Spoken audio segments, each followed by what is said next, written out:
যারা সুবিধাবাদী ইবাদত করে তারা আজকে বড় গলায় বলে যে হুজুররা নাকি ধর্ম ব্যবসায়িক, ঠিক কিনা? যে হুজুররা কি ধর্ম ব্যবসায়িক। আচ্ছা, আপনারা একটু বিবেক করে দেখেন তো, নির্বাচন সময় যখন নিকটবর্তী হয়ে যায়, যারা পদপ্রার্থী হয়, দেখবেন তারা মাথার মাঝে টুপি লাগায় কি লাগায় না, পাঞ্জাবি গায়ে দেয় কি দেয় না, মসজিদে নামাজ পড়ে কি পড়ে না, অথচ সারাটা বছর মাথার মাঝে টুপি দেয় না, পাঞ্জাবি পরিধান করে না, মসজিদও তাদেরকে দেখা যায় না। গরিব মানুষ খেতে কাজ করে, দৌড়িয়ে গিয়ে গরিব মানুষের সাথে মুসাফা করে, মুআনাকা করে, বুকের সাথে বুক মিলায়। এই ব্যক্তিটাই যখন নির্বাচনে জয়ী হয়ে যায়, ওই গরিবের বুকের মাঝে লাথি মারে, একবারও চিন্তা করে না, ঠিক কিনা? এ আল্লাহর বান্দা, এমন সুবিধাবাদী ইবাদত যারা বলে যে হুজুররা নাকি ধর্ম ব্যবসায়ী, আমি আজকে বলতে চাই বাবারে, হুজুররা ধর্ম ব্যবসায়িক না।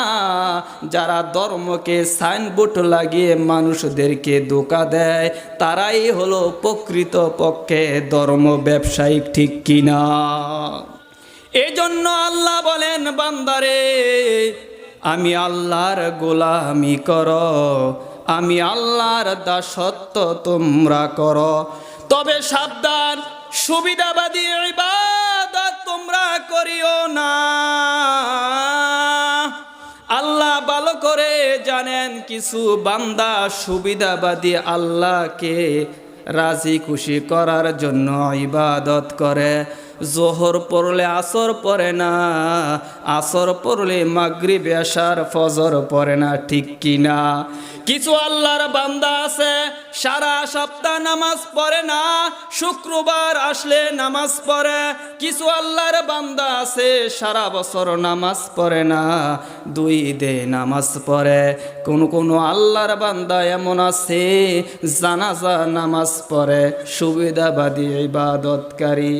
আল্লাহ বলেন, এমন সুবিধাবাদী ইবাদত যারা করবে, আল্লাহ তাদের ব্যাপারে বলেন, ওয়ামিনান নাসি মাইয়াবুদুল্লাহ আলা হারফিন ফাইন আসাবাহু খায়রুন ইতমাআন্না বিহি ওয়াইন আসাবাতুহু ফিতনাতুন ইনকালাবা আলা ওয়াজহিহি খাসিরাদ দুনিয়া ওয়াল আখিরাহ। মানুষের মাঝে কিছু এমন মানুষ আছে গো, যারা আমি আল্লাহর ইবাদত করে সুখে শান্তিতে পড়লে, আর যখন তাদেরকে কোনো দুঃখ কষ্ট বেদনা পাকড়াও করে, তখন তারা আমি আল্লাহর ইবাদত থেকে দূরে সরে যায়। আল্লাহ বলেন, খাসিরাত দুনিয়া ওয়াল আখিরাহ, ওই সমস্ত সুবিধাবাদী ইবাদতকারী, তাদের দুনিয়াও ধ্বংস, আখিরাতও ধ্বংস হয়ে যাবে। এজন্য সুবিধাবাদী ইবাদত আমরা করব না, সব সময় আল্লাহর ইবাদত করব, ঠিক কিনা?